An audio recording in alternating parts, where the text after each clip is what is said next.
benar. Bapak dan Ibu sekalian yang berbahagia, alhamdulillah kita panjatkan puji syukur kehadirat Allah yang kita diberi rahmat oleh Allah itu tidak pernah putus-putusnya. Dan Allah Ta'ala sendiri menyatakan wa in ta'udu nikmatallahi la tuhsuha. Kalau akan mau hitung nikmat-nikmat Allah yang diberikan oleh Allah kepada kita ini, tidak akan terhitungnya. Bahkan sekarang sudah bisa diciptakan robot yang seperti manusia, cara pemikirannya, ya, kecerdasannya seperti manusia. Tapi saya tidak ngerti apakah dengan diciptakan ini nanti akan ada alat yang bisa, yang sangat canggihnya itu membuat satu ayat saja, satu surat saja di dalam Al-Quran ini. Padahal Al-Quran mengatakan tidak mungkin. Sekarang katanya kecanggihannya sudah lebih daripada manusia belum mengerti, sudah mengerti. Inilah karunia Allah. Tapi biasanya kadang-kadang manusia lupa. Kalau sudah diberi oleh Allah, lupa kepada yang memberi, bukan beribadah kepada yang memberi, beribadah akhirnya apa? Mengagungkan akalnya, mengagungkan pemikirannya, ya. Ini akhirnya jadi tersesat. Maka itu orang-orang ini yang terlalu pintar, ya, itu susah diajak beriman itu susah. Yang biasa-biasa itu gampang. Kalau terlalu pintar itu analisanya kembuletan gitu ya. Nah, teologinya itu ilmu tentang ketuhannya itu saking buletnya sampai bingung orang lain memikirkan. Padahal di dalam agama gampang, ya. Qul huwallahu ahad, Allahus samad, lam yalid walam yulad walam yakul lahu kufuwan ahad. Dimengerti anak SD bisa, SMP bisa, SMA bisa, perguruan tinggi bisa. Enggak sulit dan mudah. Tapi orang yang kepintaran itu susah tambahan. Alhamdulillah kita diberi oleh Allah Ta'ala, ya, masih bisa berkumpul dengan majelis ilmu, majelis taklim, pagi tadi ke masjid sholat berjamaah, atau ibu-ibu yang sholat di rumah, ya, membaca Al-Quran tadi malam, bangun malam untuk sholat tahajud. Berapa nilainya? Tidak bisa dihitung dengan dunia ini. Dunia itu tidak ada apa-apanya, ya. Adna memang, jadi dunia itu adalah rendah sekali, ya. Nikmat yang di dunia itu nikmat yang sangat rendah dan akan segera punah, ya, tidak lama lagi hilang, ya. Ini maka dari itu Luqman itu memberi nasihat kepada anaknya itu, ya bunaya, wahai anakku, bi akhiratika dunia kakak, ya. Kemudian tarjam ya, wahai anakku, tukarkanlah, ya, duniamu itu dengan akhiratmu, maka akan aku dapat dua-duanya. Jadi dunia itu kalau kepemikiran yang kita ke dunia saja itu, coba sekarang balik pikirlah akhirat, maka dunianya katut, akhiratnya katut, dunia dan akhiratnya dua-duanya katut, ya. Dan ya bunaya, wahai anakku, la tadkhulu fid dunya dukhulan. Wahai anakku, janganlah kamu memasuki dunia ini terlalu dalam, ya, sehingga yaduru bi akhiratika, sehingga membahayakan akhiratmu. Jangan sampai dunia kita kejar-kejar sampai membahayakan akhiratnya. Namun juga mengatakan wala tatruha, maka dan janganlah kamu tinggalkan juga dunia itu kata takuna kalan ala nas, sehingga kamu jadi bebannya manusia yang lain. Jadi jangan sampai kamu tinggalkan dunia itu semuanya sehingga jadi bebannya orang lain. Jangan terlalu dalam masuk dunia sehingga lupa akhiratmu, tapi juga jangan kamu tinggalkan dunia itu sehingga kamu nanti akan jadi beban orang, gak mau kerja, zikir terus, sholat terus, puasa terus, ya, tidak benar juga begitu. Maka dari itu dalam agama kita, Rabbana atina fid dunya hasan wa fil akhirati hasanah. Dunianya baik, akhiratnya juga baik. Kenapa kok dunianya didahulukan? Karena kita hidup di dunia dulu. Nah, untuk menjadi akhirat baik itu biasanya diawali dunianya juga baik, yang menjadi orang baik, orang sopan santun, mengerti agama, tata cara dan lain sebagainya. Baiklah Bapak dan Ibu sekalian, ya, sebagai katakan pembukaan seperti itu. Mudah-mudahan kita nanti betul-betul mengerti dari surat yang kita baca itu, surat Al-Imran ayat 14 sampai ayat 17. Kita perhatikan. Apa sih, kenapa saya kok tunjuk ayat itu untuk dibaca? Nah, Maksudnya itu apa? Coba kita, karena Al-Quran itu semuanya nasihat sebenarnya. Banyak. Tapi kita ambil secara prioritas karena tidak mungkin kita langsung membicarakan seluruhnya. Mestinya saya cuma bicara Al-Quran saja, tidak yang lain. Tapi karena yang lain terkait juga Al-Quran ini, kalau Al-Qurannya baik, yang lain juga harus mengerti fikih, harus mengerti hadis, harus mengerti tarikh, juga harus mengerti. Jadi orang kalau mengerti Al-Quran, itu semuanya harus mengerti memang. Tidak bisa Al-Quran saja, tidak bisa. Hadis saja juga tidak bisa. Tarikh saja juga tidak bisa. Harus mengerti semuanya. Karena agama itu melingkupi seluruhnya supaya nggak berbenturan nanti. Karena ada hadis berbenturan dari Al-Quran, berarti pemahaman hadisnya tidak benar dan tidak bisa kok sampai hadis itu berbenturan dengan Al-Quran. Ya, ini. Baiklah, kita lanjut aja sekarang baca Al-Qurannya. Surat Al-Imran ayat 14 sampai ayat yang ke-17. Ya. Maksud saya agak lebih banyak, tapi tidak apa-apa. Situ aja sudah cukup untuk diterangkan. Maka Bu. Ya, Ustaz. Assalamualaikum warahmatullahi wabarakatuh. Waalaikumsalam warahmatullahi wabarakatuh. A'udzu billahi minasy syaithanir rajim. Bismillahirrahmanirrahim. Zuyyina linnasi hubbus syahawati minan nisa'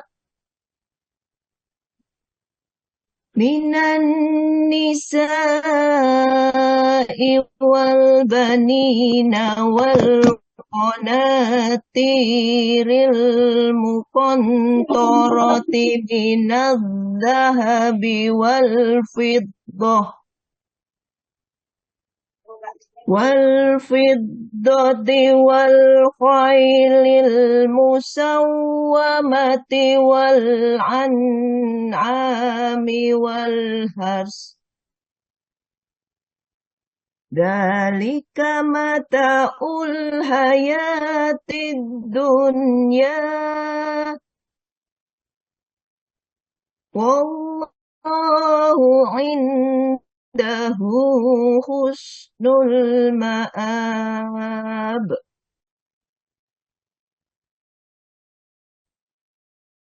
Qul a'unabbi'ukum bi khairim min dalikum lilladzina taqaw 'inda rabbihim jannatun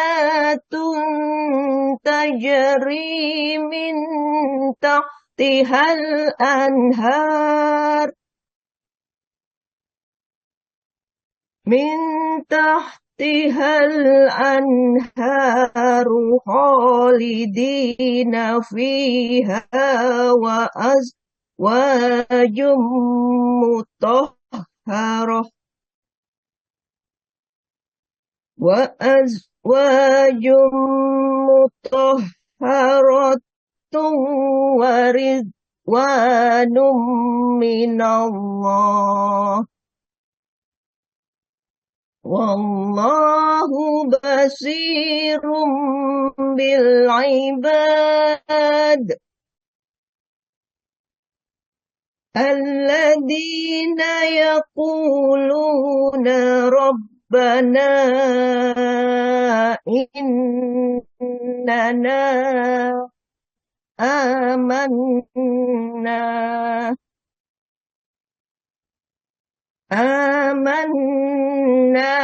faghfir lana dunubana wa qina adzaban nar. As-sabirina was-sadiqina wal-qanitina wal-munfiqin والمنفقين mustaghfirina bil ashar. Terjemahan surat Al-Imran ayat 14 sampai dengan 17. Aku berlindung kepada Allah dari segala godaan syaitan yang terkutuk, dengan menyebut nama Allah yang Maha Pengasih lagi Maha Penyayang. Dijadikan terasa indah dalam pandangan manusia cinta terhadap apa yang diinginkan, berupa perempuan-perempuan, anak-anak, harta benda yang bertumpuk dalam bentuk emas dan perak, kuda pilihan, hewan ternak, dan sawah ladang. Itulah kesenangan hidup di dunia, dan di sisi Allah lah tempat kembali yang baik. Katakanlah, maukah aku kabarkan kepadamu apa yang lebih baik dari yang demikian itu? Bagi orang-orang yang bertakwa atau tersedia di sisi Tuhan mereka, surga-surga yang mengalir di bawahnya sungai-sungai. Mereka kekal di dalamnya, dan pasangan-pasangan yang suci, serta ridha Allah. Dan Allah Maha melihat hamba-hambanya, yaitu orang-orang yang berdoa, "Ya Tuhan kami benar-benar beriman, maka ampunilah dosa-dosa kami, dan lindungilah kami dari azab neraka." Juga orang yang sabar, orang yang benar, orang yang taat, orang yang menginfakkan hartanya, dan orang yang memohon ampunan pada waktu sebelum fajar. Maha benar Allah dengan segala firman-Nya. Sadaqallahul adzim. Matur nuwun Pak Ustaz. Mic-nya Ustaz, mic-nya Ustaz.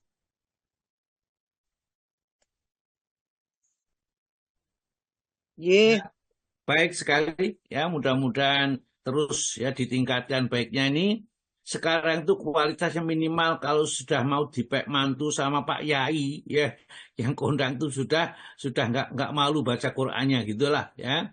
Jadi sudah bagus baca Qur'annya. Jadi terus tingkatkan sampai betul-betul kita memang layak disebut ahlul Qur'an, karena ahlul Qur'an itu Allah Ta'ala itu menyukai ya. Di antara ahlul Quran itu tadi kemarin itu sudah dibicarakan, orang ahlul Quran itu disuruh senantiasa sholat witir, kalau sholat witir yang sholat yang disukai oleh Allah Ta'ala. Baik ya, kita kupas ini ya, surat Ali Imran surat nomor 3 ayat ke-14 ini. Allah menawarkan keindahan dunia. Dunia itu menarik karena ini.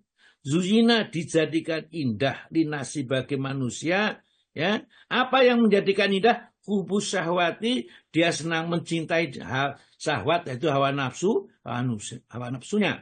Apa yang dicintai syahwat itu? Satu, minanisai, perempuan-perempuan atau wanita-wanita. Jadi hidup di dunia itu kalau tidak ada wanitanya tidak menarik. Sekolah sampai tinggi-tinggi itu kalau tidak kepingin nikah ya, kemudian pengen pasangan hidup, ya tidak menarik. Karena wanita itulah kadang-kadang orang korupsi, sampai dihukum gantung, sampai merampok dan lain-lainnya, minani seekor wanita. Ya, itu menarik minang, ya, yang menjadikan menarik itu.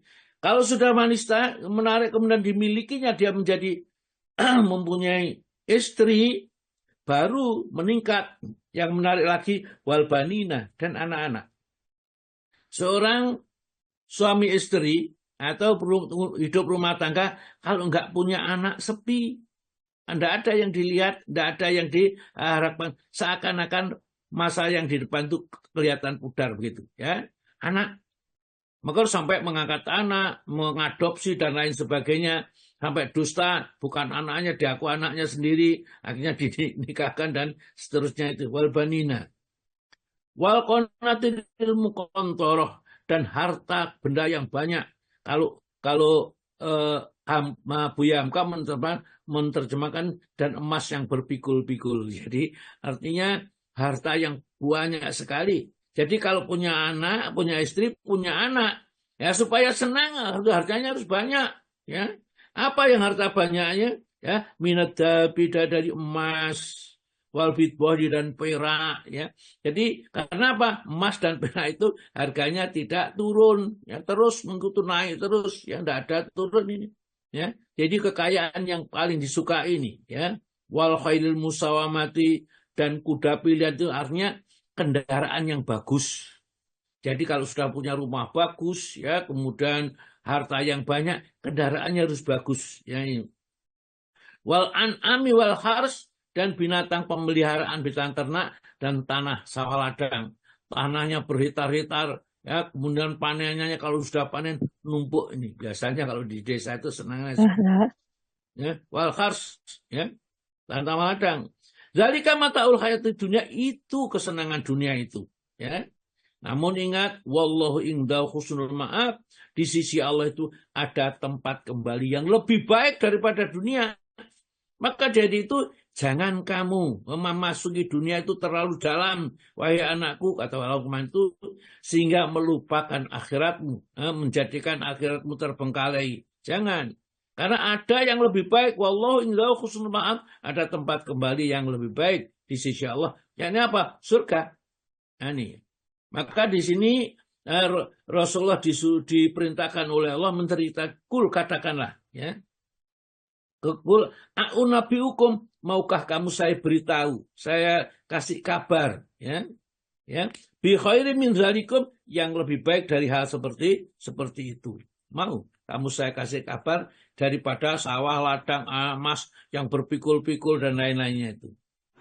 Apa itu? Lilladzina taqau, bagi orang yang bertakwa kepada Allah, inda rabbihim, di sirab mereka jannat, ada surga, kebun-kebun surga.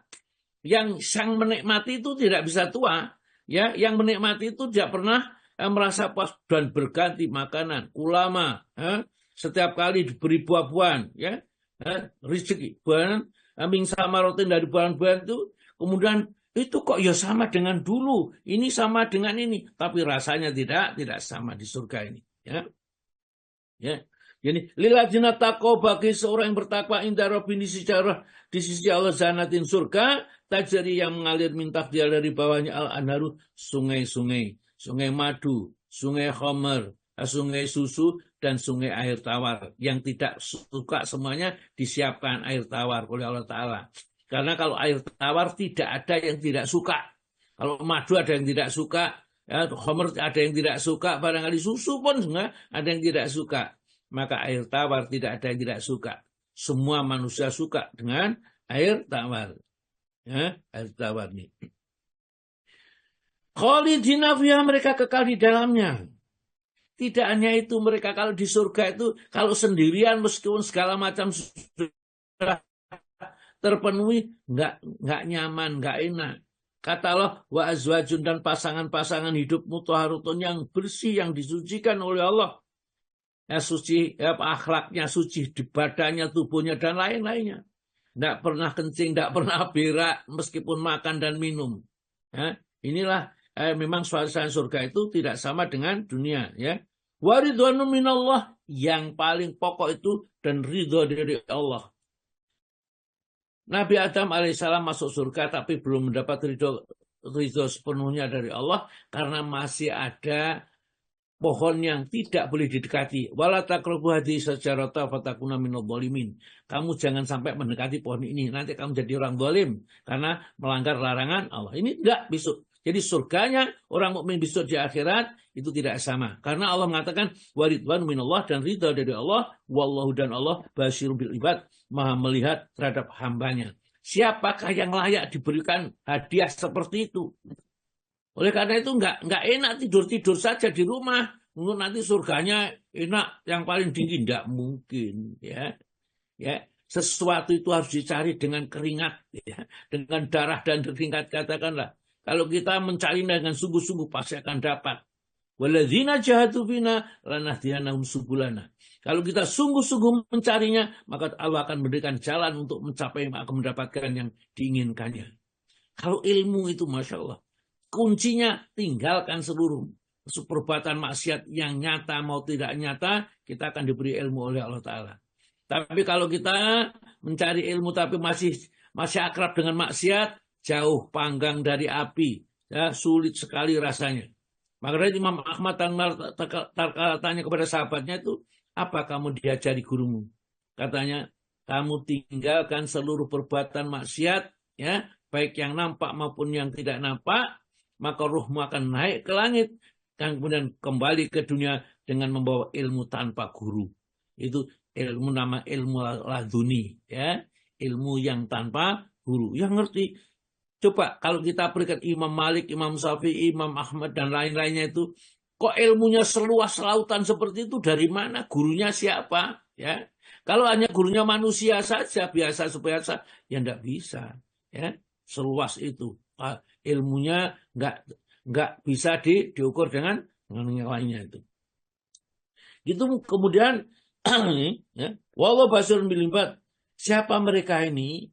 Alladzina yaquluna, mereka yang senantiasa berdoa kepada Allah, ya, Rabbana, ya Rabb kami, innana amanah, sesungguhnya kami telah beriman ya Allah, ya, innana faghfir lana, ampuni dosa-dosa kami yang menghalangi rahmat dan karunia-Mu, kasih sayang. Faghfir lana, ampunilah kamu dzunubana, dosa-dosa kami, wa qina, dan peliharalah kami azabana, dari sentuhan api neraka, siksa api neraka. Karena ini memang orang-orang yang selain berwasilah dengan imannya. Rabbana innana amanah.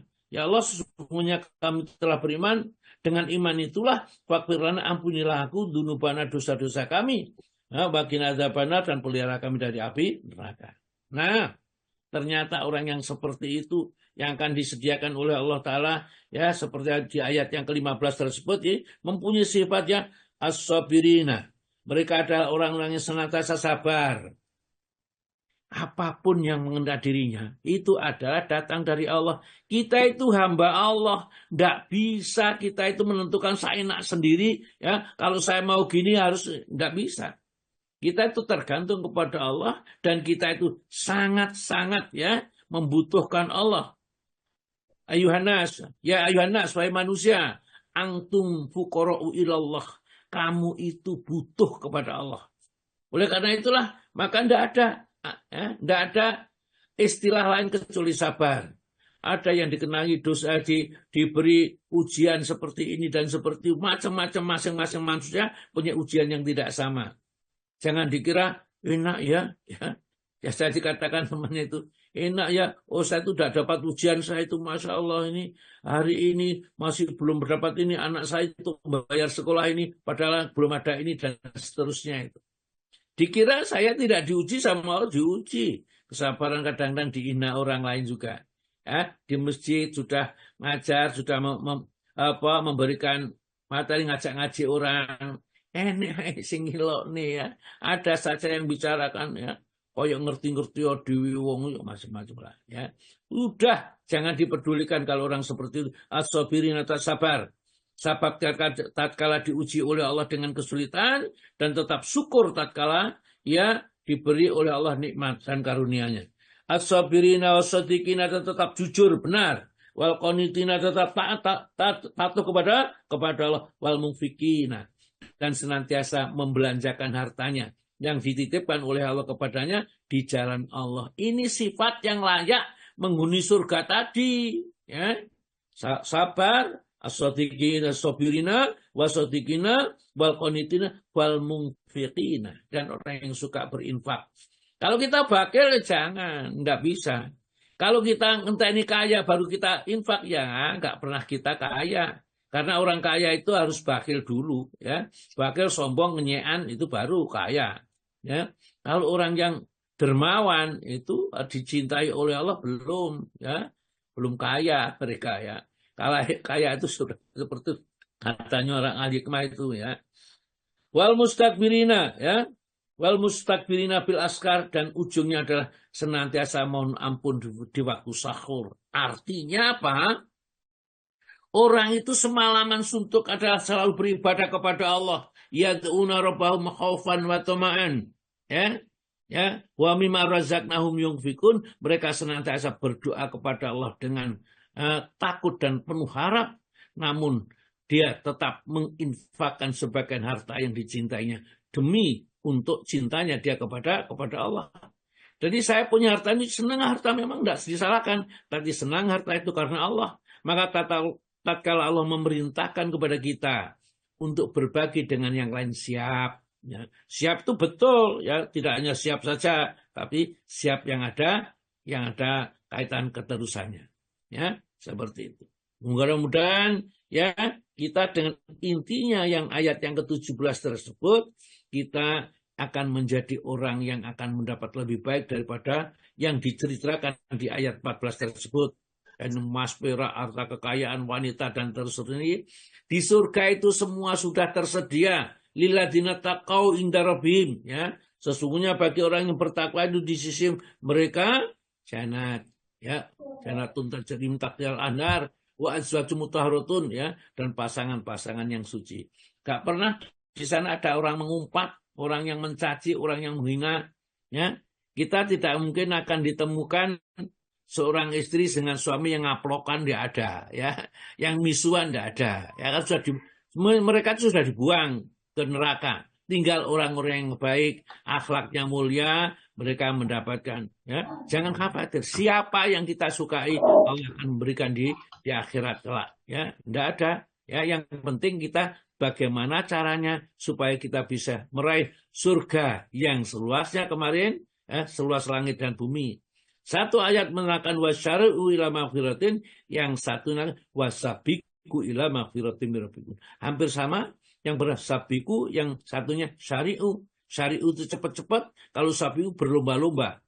Artinya untuk mencapai surga itu di samping cepat-cepat berlomba-lomba.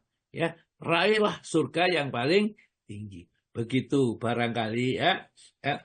Baiklah, ya, saya lanjut ini. Ya, kita ke sholat, kita bahas tentang keutamaan sholat. Karena kita sholat kita ulang-ulang, ya. Kita ulang-ulang sholat sampai betul-betul sholat itu kita bisa mengerjakan dengan penuh keikhlasan, kesungguhan, dan bisa khusyuk, yang akhirnya sholat itulah yang akhirnya di dalam surat Al-Mu'minun, ayat yang ke-9, ulaika humul warisun alladzina yarisunal firdausa hum fiha khalidun, ya, mereka akan mendapat waris surga firdaus itu dan mereka kekal di dalamnya karena sholat.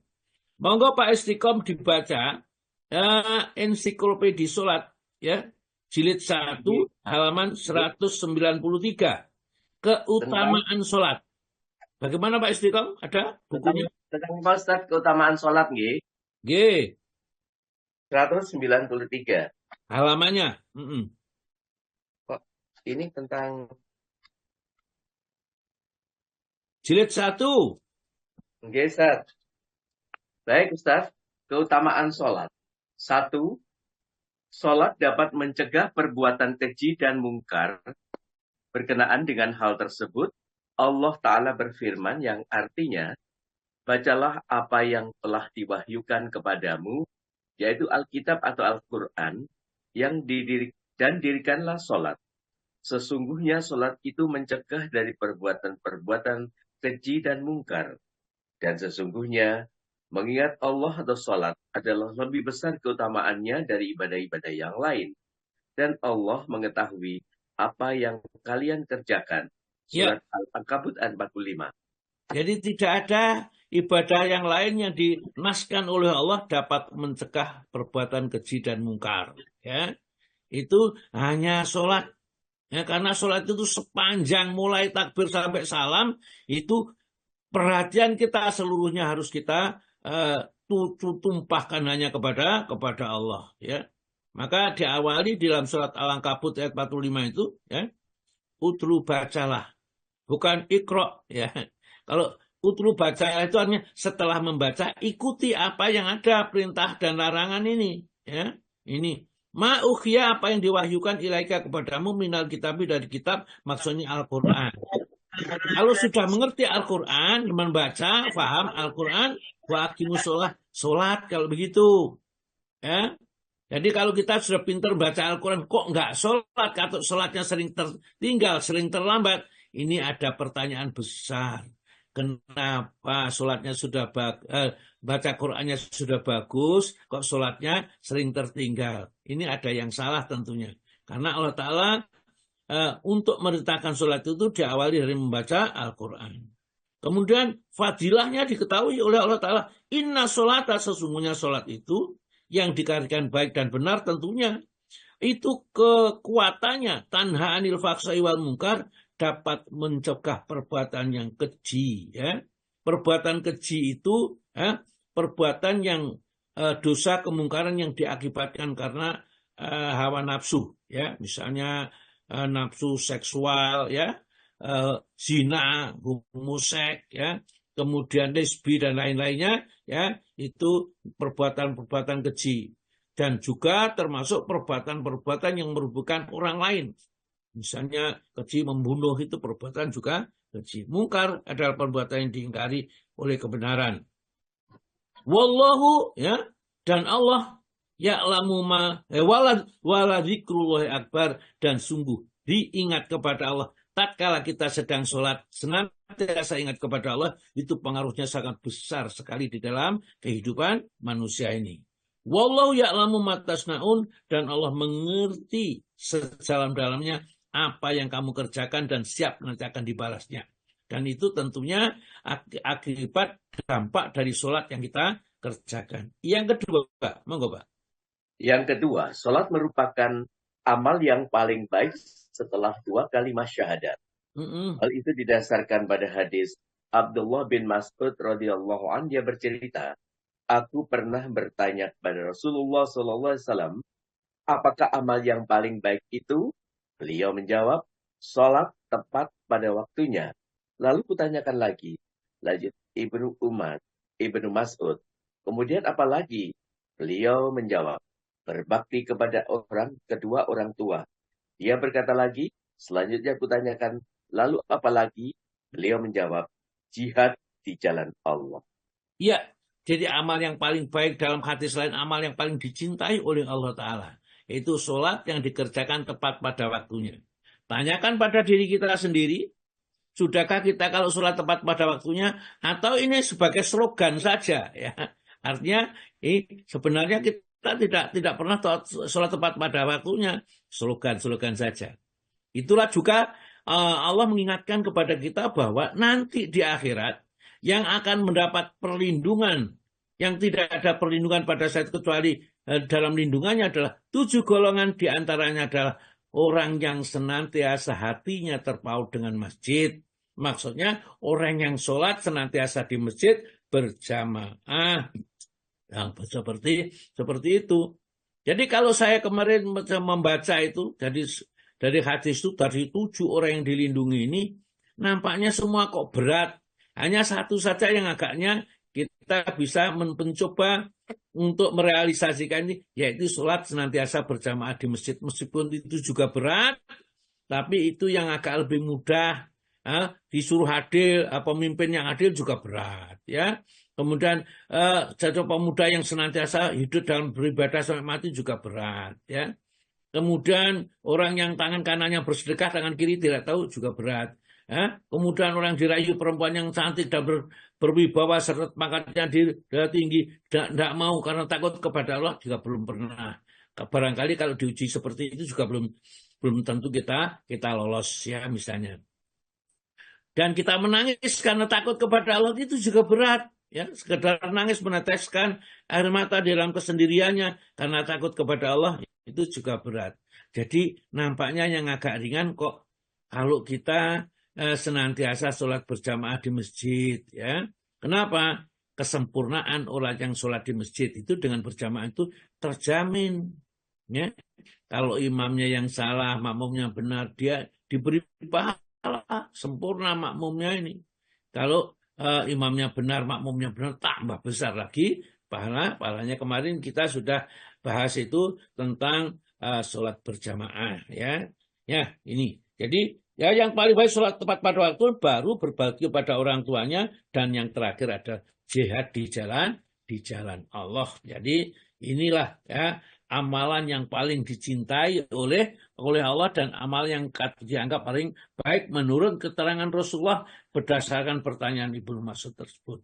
Yang ketiga, Pak, monggo. Yang ketiga, sholat dapat membersihkan kesalahan-kesalahan. Hal itu didasarkan pada hadis Jabir. Dia bercerita Rasulullah SAW bersabda yang artinya, perumpamaan sholat 5 waktu itu seperti sungai yang mengalir dan penuh air di depan pintu salah seorang di antara kalian. Dia selalu mandi di sungai itu 5 kali setiap hari. Ya, ini dipotong sepertinya dalam hadis lain itu diterangkan, apakah masih ada kotoran yang berada di dalam dirimu? Maka para sahabat, tidak ya Rasulullah. Itulah perumpamaan sholat 5 waktu. Jadi sholat itu dapat membersihkan kesalahan-kesalahan yang diibaratkan kotor-kotoran. Mungkin baunya, ya, orang itu kalau sebelum mandi bau keringatnya, mungkin kotorannya karena kena najis dan lain-lainnya akan terbersihkan tatkala kita sholat, ya. Masalul sholatil khamsi, perumpamaan sholat 5 waktu, ya. Kamasali nahrin, bagaikan, ya. Kamasali seperti bagaikan nahrin, sungai jarin yang mengalir deras. Gomrin, ya, mengalir jarin gomrin yang deras ala babin akadikum, di depan pintu seorang di antara kalian, yaktasilu, kemudian kalian senantiasa mandi, ya, mindu dari sungai itu, kula yaumin, setiap hari, khamsa marotin, 5 kali. Nah, itu sekali, 2 kali aja sudah, karena sudah bersih. Ini 5 kali. Ini menunjukkan bahwa sholat itu betul-betul, ya, akan membersihkan seseorang dari dosa yang daki-daki dosa yang dalam dirinya. Namun itu pun ada tandanya sebenarnya. Kalau seorang setelah sholat itu memang betul-betul seperti tadi yang pertama, tanha anil faksai wal mungkar, itu baru sholatnya yang berfungsi. Ya, kalau kita ndak itu nyolongan sandal, ngentitan, berdusta, menipu dan lain-lainnya, itu masih struktural saja sholatnya, belum fungsional, jadi belum berfungsi seperti tujuan Allah memerintahkan sholat kepada dirinya. Oleh karena itulah, yuk dandani kita mulai sekarang. Orang itu kalau kita punya anak kok susah dinasihati, kok pergi kemudian itu yang mengandalkan akalnya saja, seakan-akan kita bisa sukses kalau kita pinter, ya, tidak usah minta tolong kepada Allah, perbaiki sholatnya aja. Ya, kadang-kadang ada anak itu, wah, ketemu ibunya baru aja, nak, sana sudah adzan, sholat dulu, nanti saya ada perluan nih, rapat gitu dengan teman-teman di kampus, ya. Gak jadi sholat, ya, pergi sana. Jadi entah sholat atau tidak, kita tidak tahu. Lihat, orang yang seperti itu, kesulitan akan senantiasa ditemui di dalam deretan kehidupannya. Ya, kita lanjut yang keempat, monggo Pak. Yang keempat, sholat dapat juga menghapuskan berbagai macam dosa. Hal itu didasarkan pada hadis Abu Hurairah, Rasulullah SAW bersabda yang artinya, sholat 5 waktu, hari Jumat ke Jumat berikutnya, dan bulan Ramadan ke bulan Ramadan berikutnya, dapat menghapuskan berbagai kesalahan yang terjadi, di antaranya semuanya itu, jika dosa-dosa besar dijauhi. Iya, ya. Di dalam surat An-Nisa, surat nomor 3, ya, ayatnya ayat yang ke-31. Ya. Surat nomor 4, Ustaz. Surat 4, Ustaz. Oh ya, surat An-Nisa. Tadi saya bilang surat apa? Nomor 3. Oh, iya, salah cetak, ya. Ini saya gak boleh salah ini, ya, menerangkan langsung dikoreksi. Ini luar biasa sekali, berarti sukses mengajarnya ini, ya. Surat An-Nisa surat nomor 4 ayat 31. In tajtanibu kabairo matun hauna anhu, ya, monggo dibaca, ya.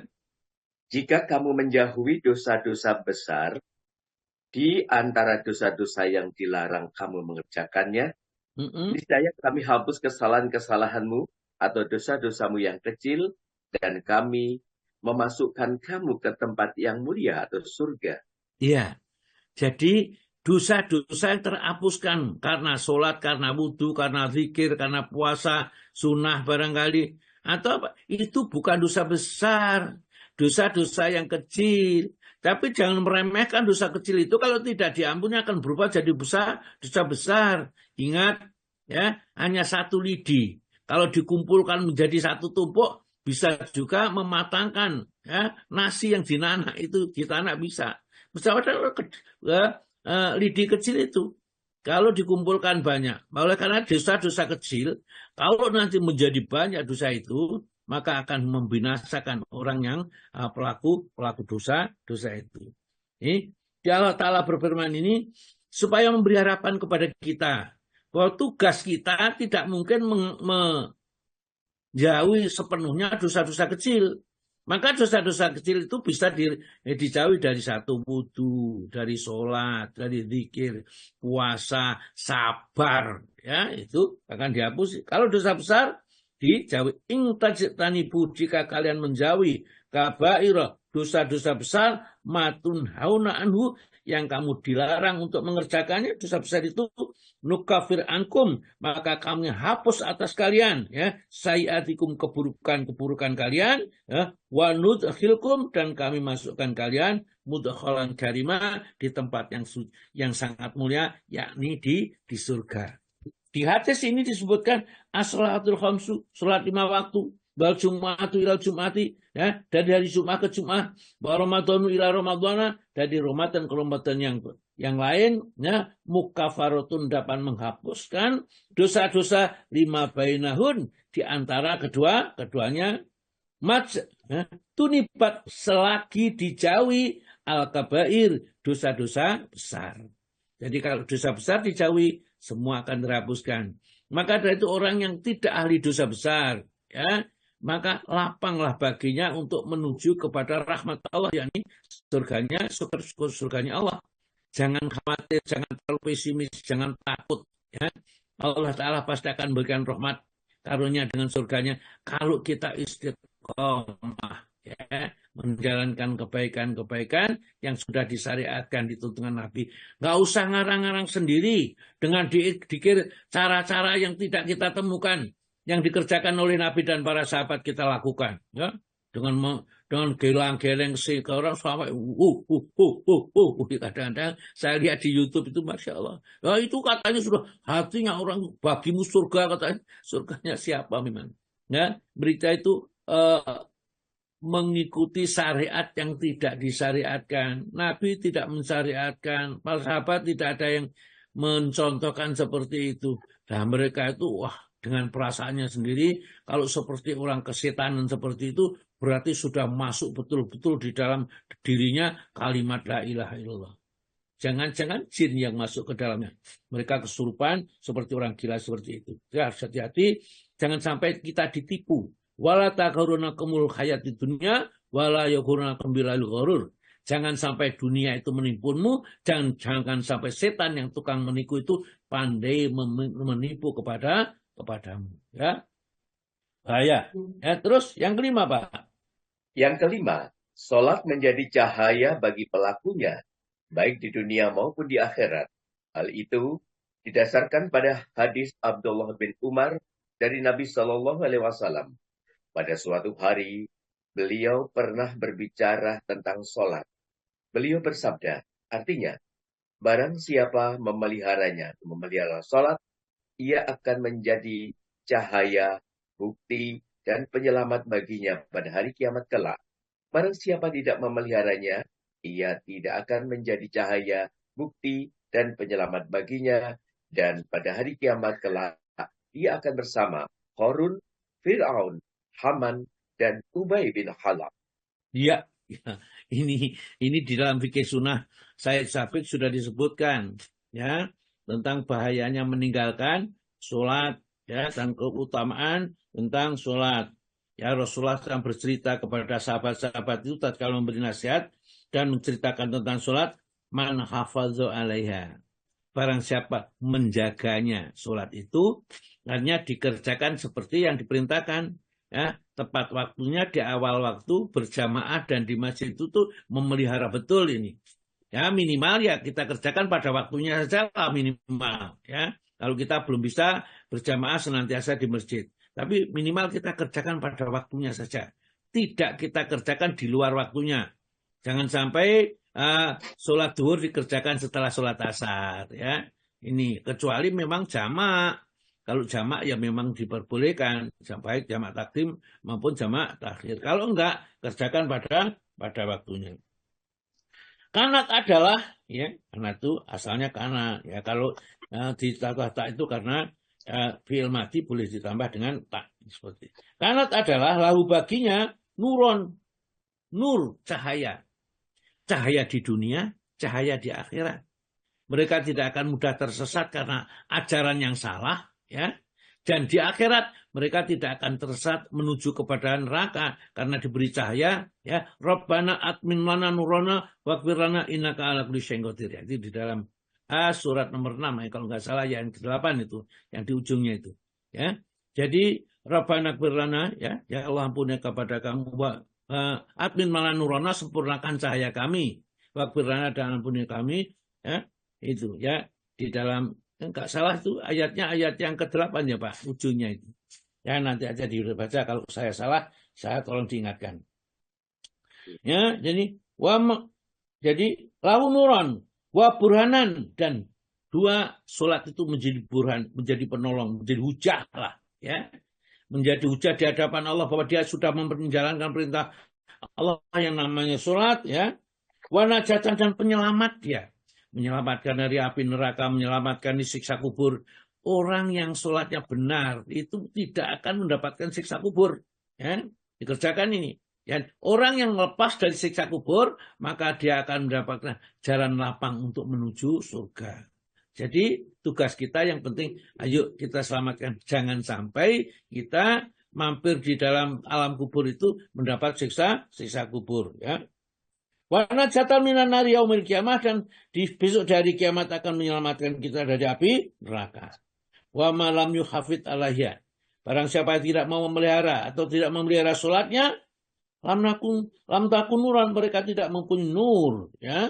Wala najatan, dan tidak punya penyelamatan, wala burhanan, dan tidak punya hujah di hadapan Allah. Wa kana yaumal kiamah, dan mereka nanti kondisinya di hari kiamat nanti korun, akan masuk neraka bersama dengan korun. Kalau orang-orang kaya yang tidak mau sholat karena sibuk memikirkan kekayaannya. Wa Fir'aun, dan mereka wa Haman, wa Fir'aun yang kedua, dan bersama dengan Fir'aun, orang yang mengurusi pemerintahan sehingga saking sibuknya rapat sana rapat sini dan seterusnya, mereka meninggalkan sholat. Wa Haman, ya, dan seorang pembantu, ya, menteri ini. Lalu Haman itu adalah penasihatnya Fir'aun. Nah, sekarang barangkali menteri di sini, ya. Seorang menteri yang tidak sholat, ya, tidak mau mengerjakan sholat yang dengan baik dan benar, maka masuk neraka nanti, di sana campur nerakanya Haman. Wa Ubay bin Khalaf, dan Ubay bin Khalaf itu adalah seorang pedagang yang sibuk berdagang sehingga sholatnya terbengkalai, maka mereka masuk neraka bersama itu, ya. Sudah ada temannya masing-masing, ya, tinggal kita masuk golongan yang mana. Di dalam hadis Abu Malik, ya, Al-Asy'ari disebutkan wa sholatu nuron, dan sholat itu nur atau cahaya, ya. Juga hadis Buraidah, maka dibaca Pak, dari Nabi SAW dia bersabda. Baik.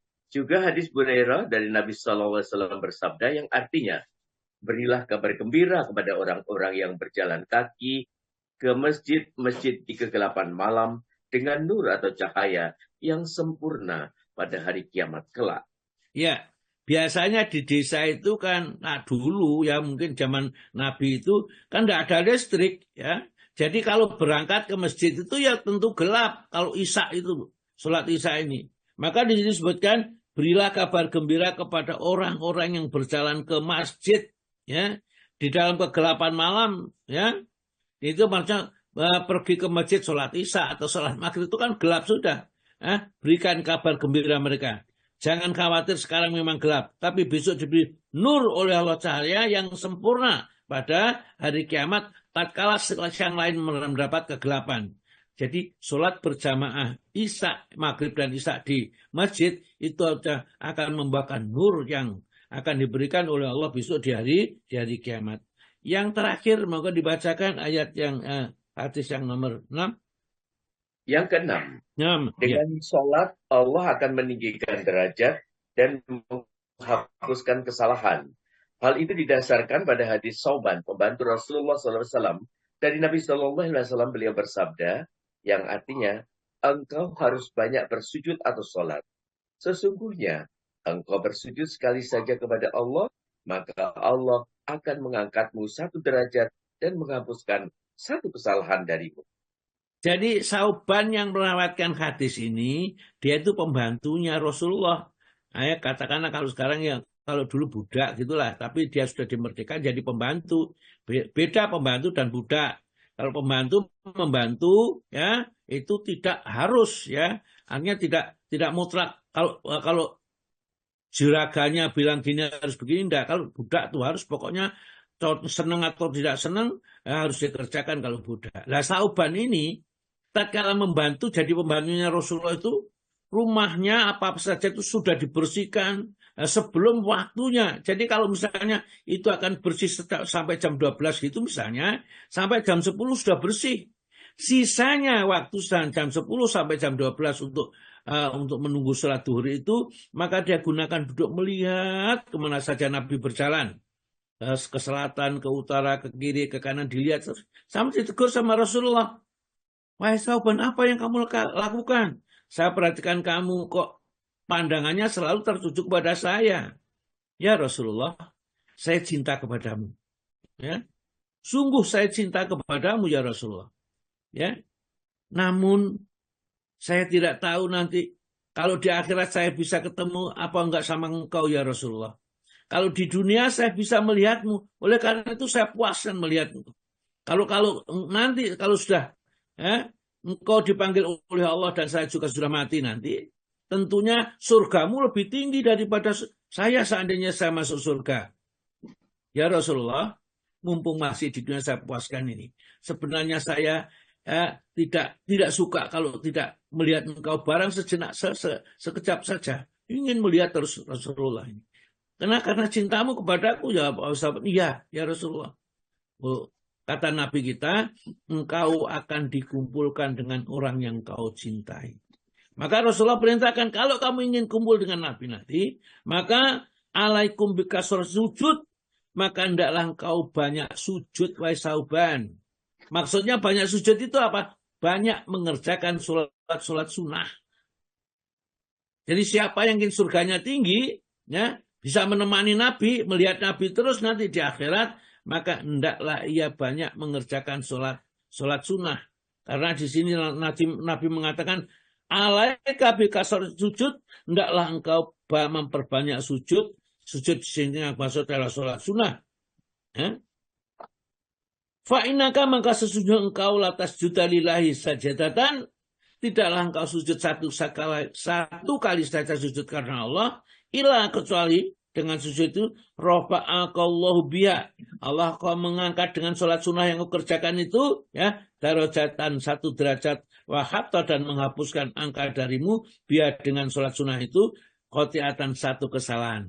Jadi dengan satu sujud yang satu menghapuskan kesalahan, sujud yang satu mengangkat derajatnya. Maka kalau semakin banyak kita mengerjakan sholat sunnah, maka derajatnya seorang itu semakin tinggi, dan semakin tinggi.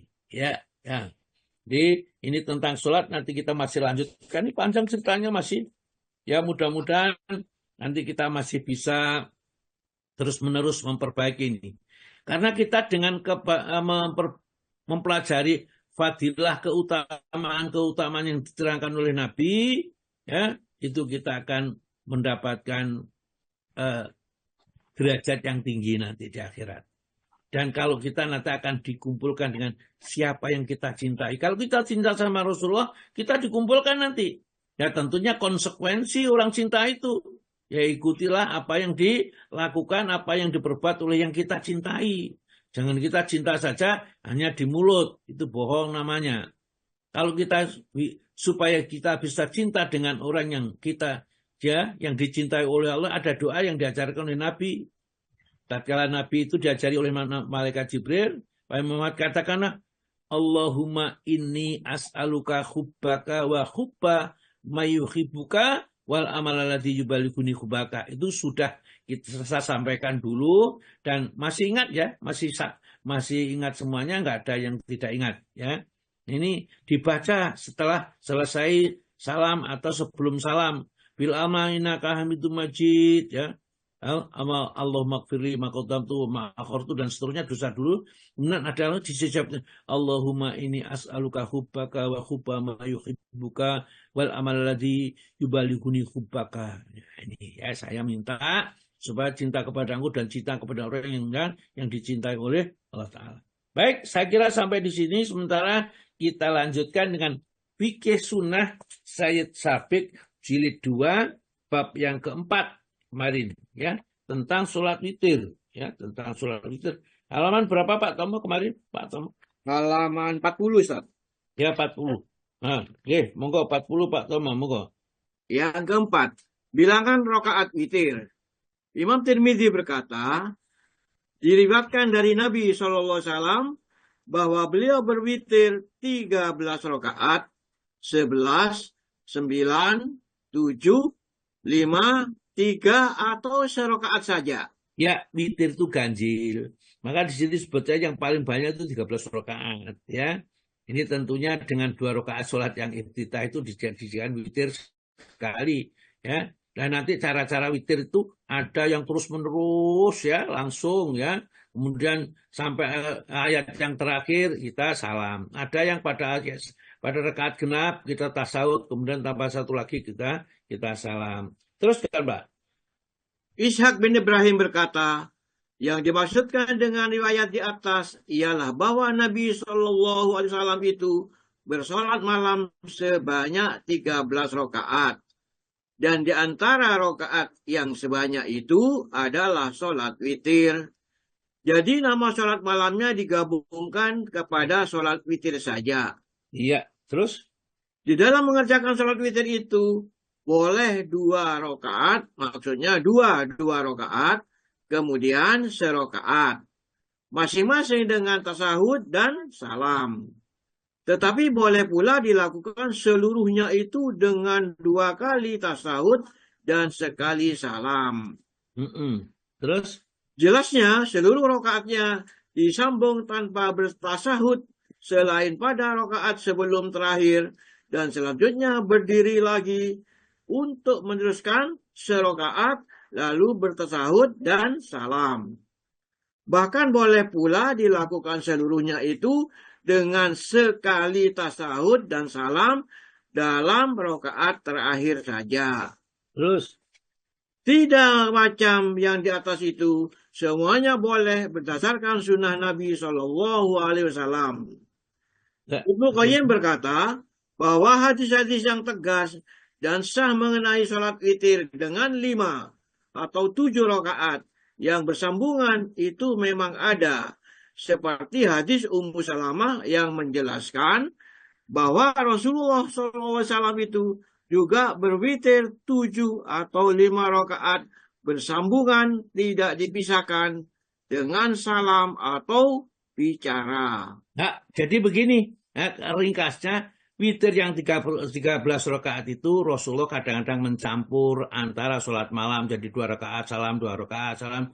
Sampai ya 5 kali salam berarti 10 rakaat. Kemudian dia witir 3 rakaat. Atau mungkin witirnya satu rakaat menjadi 11. Itu kalau 11 atau 13 rakaat. Atau kadang-kadang mengerjakan, misalnya kalau dia mengerjakan witir 7 rakaat atau 5 rakaat, ya sholat 2 rakaat, kemudian itu terus, tapi tidak diselingi dengan tasahud. Hanya pada saat rakaat keempat, tidak tasahud awal. Kemudian setelah ya selesai tasahud awal, kemudian berdiri 1 rakaat lagi, itu untuk tasahud akhir, yaitu 5 rakaat semuanya ini. Ini adalah witir yang dikerjakan 5 rakaat. Kalau 7 rakaat, maka rakaat yang pertama dikerjakan pada saat rakaat ke-6, kemudian berdiri lagi melanjutkan 1 rakaat. Demikian juga rakaat ke-9 dan rakaat ke-11 ya, seperti itu. Namun juga bisa terjadi, boleh juga dikerjakan dengan mengerjakan semuanya itu, ya. Satu kali salam aja. Jadi 7 rakaat itu ya, rakaat yang ke-7 aja, ya tasawuf kemudian salam bisa. Kita boleh memilih cara yang mudah yang bisa kita kerjakan supaya ibadah itu tidak nampak kelihatan seperti kok susah sekali dikerjakan. Mudah, pilih yang mudah. 2 rakaat salam, 2 rakaat salam, 2 rakaat salam boleh. Hanya saja kalau witirnya 3 rakaat, jangan kita tasahud pada rakaat yang kedua. Ya, langsung aja seluruhnya kita tasawuf pada rakaat yang ketiga. Karena kalau kita tahu tasawuf dulu pada rakaat kedua, menyerupai sholat maghrib yang 3 rakaat. Begitu. Maka Pak Tomo teruskan dulu. Aisyah juga meriwayatkan, katanya, Rasulullah SAW itu sholat malam 9 rakaat dan tidak duduk, melainkan dalam rakaat ke-8. Lalu berzikir kepada Allah, memujinya, serta berdoa. Kemudian beliau SAW bangun lagi dan tidak bersalam. Lalu melanjutkan rakaat yang ke-9, terus duduk, bertasahud dan bersalam agak keras sampai kami dapat mendengarnya. Selanjutnya beliau SAW bersolat 2 rakaat lagi setelah salam tadi sambil duduk. Dengan demikian seluruhnya ada 11 rakaat. Setelah beliau SAW tua dan kekuatannya banyak berkurang, lalu berwitir 7 rakaat dan caranya dilakukan, maksudnya melakukan yang 2 rakaat seperti yang di atas. Ya, dari kecerdasan hadis ini juga bisa diterangkan juga setelah sholat witir boleh sholat lagi karena sholat Nabi kita setelah witir tenangnya sholat lagi tapi sambil duduk. Ya dulu pada saat masih umur-umur timur, umur-umur masih sebelum umur 60, maka Rasulullah itu kalau sholat ya kita dikerjakan dengan berdiri semuanya. Tapi setelah pada saat umur yang sudah sepuh, sudah tua, 60 ke atas itu banyak sekali juga dikerjakan sambil duduk atau campuran sebagian duduk, sebagian berdiri atau duduk semuanya. Jadi kalau kita sudah sepuh, sudah tua ini boleh sholat itu sambil duduk boleh, sambil berdiri kemudian duduk boleh, asalnya duduk kemudian berdiri juga boleh, atau semua dikerjakan dengan duduk juga boleh ya. Maka itu janganlah kita alasan aduh saya sudah tua, tidak bisa sholat malam, tidak bisa sholat witir, tidak sholat ini, tidak ada. Ya, kita kerjakan sak mampu kita. Wattaqullaha mastata'tum, bertakwalah kepada Allah sak mampu kalian. La yukallifullahu nafsan illa wus'aha. Allah tidak akan membebani kita dengan beban ibadah ini kecuali sekedar kemampuannya. Lanjut Pak, Aisyah meriwayatkan. Ada pula riwayat lain dari Aisyah, maksudnya Aisyah juga berkata, setelah beliau SAW tua dan kekuatannya banyak berkurang, lalu berwitir dengan 7 rakaat dan tidak duduk kecuali pada rakaat ke-6 dan ke-7 serta tidak bersalam kecuali pada rakaat ke-7. Iya, ya, ini kalau sudah berarti rakaat ke-6 tasawuf dulu ya. Kemudian selalu melanjutkan 1 rakaat. Tapi Rasulullah itu sholatnya selalu bacaannya panjang-panjang. Ya, banyak. Meskipun mungkin sambil duduk bacaannya panjang. Jadi kalau bukan kulu saja, trikul itu bukan. Bacaannya panjang. Karena memang terasa nikmatnya tatkala membaca Al-Quran. Kenapa kita tidak bisa panjang membaca Al-Quran? Kan enggak terasa nikmat tatkala kita membaca. Kalau kita sudah bisa merasakan nikmatnya, lebih-lebih bagi ibu-ibu yang sudah belajar taksin itu, kan senang kalau membaca itu dengan benar. Kalau misalnya belum bisa hafal, kita beli aja jagrak, itulah jagrak yang bisa untuk naruh Quran di depan kita sholat itu. Ya, saya pesan di Shopee itu harganya sekitar 200 berapa, sampai 300 gitu ya. Itu enak, Quran besar ditaruh di depannya, ya. Nanti kita misalnya 1 rakaat, satu salaman, dua halaman tuh, 1 halaman, 1 rakaat, 1 halaman, 1 rakaat lagi. Kemudian pada rakaat berikutnya dibuka lagi, ya. Itu enak sekali, ya. Sehingga kita membacanya itu juga tenang gitu. Kalau kita sudah tidak kuat berdiri kali karena umurnya kita sudah sepuh, sudah tua, saya juga banyak sampai sambil duduk ini karena memang kalau berdiri lama-lama ya nggak kuat, nggak seperti dulu. Kalau dulu memang kuat kita yang dulu. Pokoknya yang penting jangan ditinggalkan sampai Allah memanggil kita. Karena Rasulullah mengatakan innama sarafal mu'min. Sesungguhnya kemuliaan orang mukmin itu qiyamul lail. Kalau mau sholat malam, sholat tahajud. Kalau kita sholat tahajudnya nggak begitu bagus, maka ya sama saja. Allah akan memberikan sesuai dengan kita jualan. Allah akan membeli. Malah kan kita kan oleh Allah Ta'ala diajak jual beli. Hal adulukum ala tijaratin tunjikum min adzabin alim. Ini di dalam surat 61 ayat 10, 9 dan 11. Monggo Pak Tomo dibaca. Ya Ustaz. Kita diajak dagang sama Allah Ta'ala. Bisnis itu ya. Monggo Pak. Ayat berapa Ustaz? Ayat 10. Ayat 10. Ya. Wahai orang-orang yang beriman, sukakah kamu aku tunjukkan suatu perniagaan yang dapat menyelamatkan kamu dari azab yang pedih? Yaitu kamu beriman kepada Allah dan Rasul-Nya dan berjihad di jalan Allah dengan harta dan jiwamu. Itulah yang lebih baik bagi kamu jika kamu mengetahuinya. Terus? Niscaya Allah akan mengampuni dosa-dosamu dan memasukkan kamu ke dalam surga yang mengalir di bawahnya sungai-sungai dan memasukkan kamu ke tempat tinggal yang baik di dalam surga Aden. Itulah keberuntungan yang besar. Satu lagi. Dan ada lagi karunia yang lain yang kamu sukai, yaitu pertolongan dari Allah dan kemenangan yang dekat waktunya.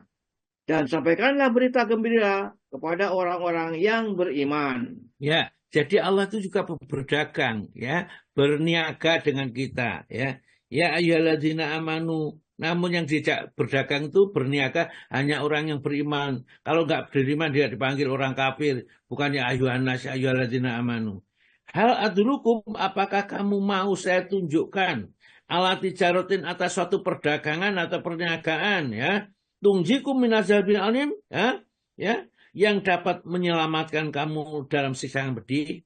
Jadi kalau kamu berdagang, kamu terima dagangan itu, kamu ambil, maka kamu akan terselamatkan dari siksa yang sangat pedih. Apa dagangannya itu? Kata Allah Ta'ala, tu'minuna billahi wa rasulihi. Kamu pertama-tama harus beriman kepada Allah yang sempurna, yang benar, yang tidak tercampur oleh syirik, dan iman kepada Rasulullah. Sehingga kamu kalau beribadah, ikuti adalah contoh Rasulullah. Jangan mengambil contoh yang lain. Itu artinya beraman kepada Allah dan Rasulullah. Ya, karena Rasulullah adalah contoh terbaik yang dipilihkan oleh Allah di antara seluruh manusia ini. Ya. Waktu jahiduna fisabilillah, kemudian kalau sudah cinta kepada Allah dan cinta kepada Rasulullah, berjihad ya di jalan Allah itu bi amwalikum wa anfusikum, dengan harta dan dirimu. Ya, kita bisa berdakwah, tidak hanya kita sekedar misalnya tenaga saja gitu, enggak. Tapi kita mengeluarkan ya yang kita miliki, mungkin dana, mungkin apa saja untuk dakwah ini. Atau kalau orang yang dia di jalan Allah, dia juga berangkat membawa hartanya, ya, atau membiayai orang ya untuk berjihad di jalan Allah. Zalikum, yang demikian itu kalau kamu kerjakan khairulakum, lebih baik bagi kalian, ingkung tum ta'lamun, kalau kamu punya ilmu, kamu ngerti bahwa harta itu yang paling bagus adalah digunakan jihad di jalan Allah, digunakan dalam rangka mencari keridhaan Allah Ta'ala. Apa buahnya? Hasilnya yaghfir lakum dzunubakum. Kemudian dosa-dosanya senantiasa terus-menerus diampuni oleh Allah. Perhatikan fiilnya fiil mudhari'. Berarti pengampunan itu tidak sekali saja. Jadi selama kita berdagang kepada Allah Ta'ala dengan dagangan yang ditawarkan itu, Allah Ta'ala akan terus-menerus mengampuni dosa-dosa kita, ya. Dunubakum wa yudkhilkum, dan nanti akan nanti akan memasukkan kalian jannatin, ya, jika dalam surga yang tajri, yang mengalir min tahtiha, dari bawah al-anharu, sungai-sungai. Tidak hanya itu, Wa masakinan dan tempat-tempat thayyibatan yang baik, ya. Yang baik fi jannatin adn di surga Aden namanya, ya. Dzalikal fawzul azim, itu keuntungan yang besar nanti di akhirat tatkala kamu ketemu Allah.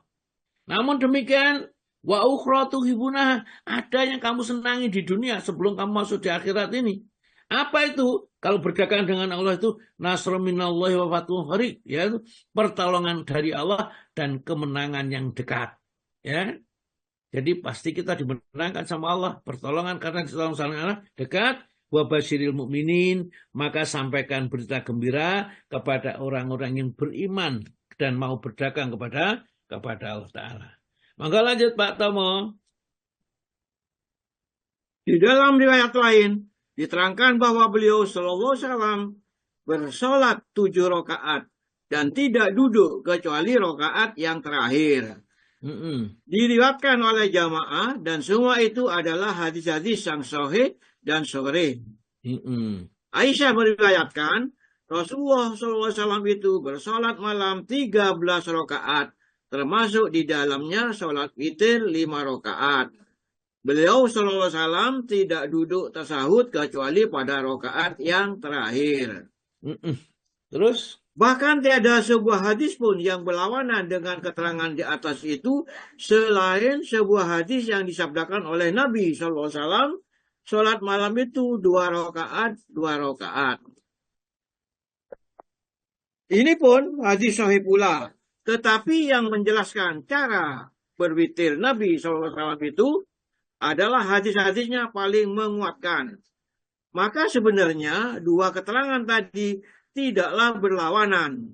Rasulullah SAW bersabda bahwa sholat malam itu 2 rakaat ialah kepada seseorang yang bertanya perihal sholat malam biasa dan bukannya mengenai sholat witir. Jadi kalau sholat malam itu boleh berapa rakaat? Dan sholatul laili masna, sholat malam itu 2 rakaat salam, 2 rakaat salam. Jadi umpamanya kita setelah terawih gitulah, biasanya ketemu apa boleh lagi kita akan mau terawih sholat malam, boleh ya, karena sholat malam itu dalam hadis yang sahih juga sholatul laili masna, boleh 2 rakaat, 2 rakaat, kemudian akhirnya dengan witir. Lo tadi sudah witir itu bukan harus yang terakhir, ya, hanya saja setelah witir tidak boleh witir lagi karena satu malam hanya ada witir satu kali, ya, seperti itu. Maka boleh saja setelah witir sholat lagi, terus sholat hanya 2 rakaat salam, 2 rakaat salam. Maka bagi mereka yang khawatir tidak bisa bangun di malam hari, hendaklah witirnya dikerjakan di sore hari. Terus Pak. Adapun yang 7, 5, 9 atau serakaat itu adalah sholat witir. Witir adalah nama dari rakaat yang terpisah dari rakaat-rakaat sebelumnya. Juga disebut witir untuk 5, 7, atau 9 rakaat yang bersambungan. Jadi seandainya seseorang melakukan 5 atau 7 rakaat dengan bersalam tiap 2 rakaat sekali, ataupun 11 rakaat dengan cara itu, maka yang disebut witir ialah rakaat yang terpisah tadi. Ya, jadi umpamanya ada orang sholat taraweh gitu ya. Ya, witir 3 rakaat, ya, 2 rakaat salam, kemudian berdiri lagi 1 rakaat salam. Yang witir ya 1 rakaat itu saja. Karena kalau sholat itu sudah dipisahkan dengan salam sudah selesai. Ya, hanya salah niatnya itu. Sholat itu sunatul witri rakaatin, niat itu seperti itu. Karena itu, dan ini niatnya dia sholat witir 3 rakaat. Padahal yang dikerjakan witirnya cuma 1 rakaat tadi, yang 1 saja. Sedangkan yang 2 itu adalah sholat genap, ya bukan sholat witir, ya. Sholat witir, sholat ganjil. Terus Pak. Sebagaimana Rasulullah SAW bersabda, sholat malam itu 2 rakaat. Tetapi sekiranya takut terburu masuknya sholat subuh, maka berwitir saja serakaat. Yaitu untuk mewitiri rakaat-rakaat yang dilakukan. Ya ini ya karena ada hadis ini, maka dianggap kalau sudah witir nggak bolehlah sholat lagi, sholat malam, sholat apapun sudah tidak boleh. Kalau kita membaca Quran saja, ya. Padahal masih boleh kita sholat lagi, ya, sholat apa, sholat hajat misalnya, kalau mau kita ada, nanti kita terangkan bagaimana tata sholat hajat itu. Sholat hajat lain dengan sholat tahajud, tidak sama. Terus Pak. Dengan penjelasan ini, maka sebenarnya apa yang dilakukan oleh Nabi SAW itu bersesuaian benar dengan apa-apa yang disabdakan, dan antara yang satu dengan yang lain saling mengokohkan. Iya, ya, itulah ya. Baik, sampai yang kelima dulu bacaan di dalam sholat witir. Ya, kita lanjutkan sekali Pak, 5 bacaan dalam sholat witir biar nanti kita masuk pada 6 kunut dalam witir untuk 5. Bacaan dalam sholat witir. Bacaan dalam sholat witir sehabis surat Al-Fatihah itu boleh digunakan ayat manapun dari Al-Quran. Ali radhiyallahu anhu berkata, di dalam Al-Quran itu tidak ada yang dapat diabaikan. Oleh sebab itu, dalam sholat witir bolehlah engkau membaca sesuka kamu. Tetapi disunahkan apabila berwitir dengan 3 rakaat, hendaklah menggunakan surat-surat sebagaimana yang diriwayatkan oleh Imam Ahmad, Abu Dawud, Tirmidzi, dan olehnya dianggap sebagai hadis hasan. Dari Aisyah katanya, Rasulullah SAW di dalam witir membaca Sabbihisma Rabbikal A'la, surat Al-A'la, dalam rakaat pertama. Qul ya ayyuhal kafirun, surat Al-Kafirun dalam rakaat kedua. Sedangkan dalam rakaat yang lain, maksudnya yang ketiga adalah membaca Qul huwallahu ahad atau Al-Ikhlas serta 2 surat Mu'awwadzatayn, yaitu Qul a'udzu birabbil falaq, Qul a'udzu birabbin nas. Nah, perlu diketahui ya, ini di kitab fikih sunnah Sayyid Sabiq ini, witir itu kalau rakaat pertama dianjurkan kalau 3 rakaat Sabihis, Qul ya ayyuhal kafirun, kemudian Qul huwallahu ahad ditambah Qul a'udzu birabbil falaq dan Qul a'udzu birabbin nas, itu pada rakaat yang ketiga. Hanya saja pertambahan 2 muadzin itu di dalam Sahih fikih sunnah ya, ini jilid yang kedua ini tentang sholat malam itu ternyata hadisnya tidak sahih. Jadi yang sahih hanya sampai Qul huwallahu ahad saja. Jadi tidak usah ditambah dengan dua surat terakhir ya, Qul a'udzu birabbil falaq dan Qul a'udzu birabbin nas. Jadi yang sahih adalah yang pertama Sabihis, yang kedua Qul ya ayyuhal kafirun, yang ketiga Qul huwallahu ahad saja ya. Ya, jadi kalau di sini memang disebutkan seperti itu. Hanya mungkin karena penelitian seseorang itu memang tidak sama dalam menelisik hadis, bahwa hadisnya yang sahih hanyalah ya sampai Qul huwallahu ahad saja. Baik, kita sampai di sini, kita lanjutkan nanti kunut dalam witir, dan nanti kita lanjutkan juga kunut di dalam sholat 5 waktu dan kunut dalam subuh ya. Kita belajar, mudah-mudahan dengan demikian menambah wawasan kita di dalam beribadah ini. Monggo saya kembalikan kepada Pak Siddiq.